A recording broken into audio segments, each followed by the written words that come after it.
Wasn't this kind of the purpose of the 14th Amendment? Because back, I think people from Africa weren't being granted citizenship, and that was wrong. And so they put the 14th Amendment in there saying, no, just because people were from Africa doesn't mean they can't be citizens here. Wasn't that what the 14th Amendment tried to resolve?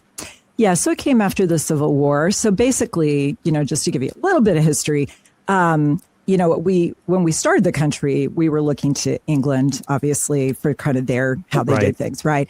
And in England, I'm not an expert in English law, but my understanding is that in England, it wasn't in the, codes or statutes. It was a court case, and what they call common law court case back in 1608 that basically said, if you're born on the soil, you're a citizen. Okay, so that was kind of the assumption when we started America.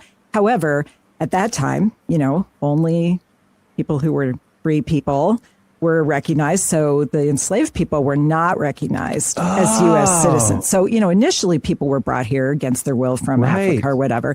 And so they weren't born here. But then they started having children. So you had children of enslaved people. And there was the infamous Dred Scott decision. Correct. Which basically said if you were born into slavery, you were not a U.S.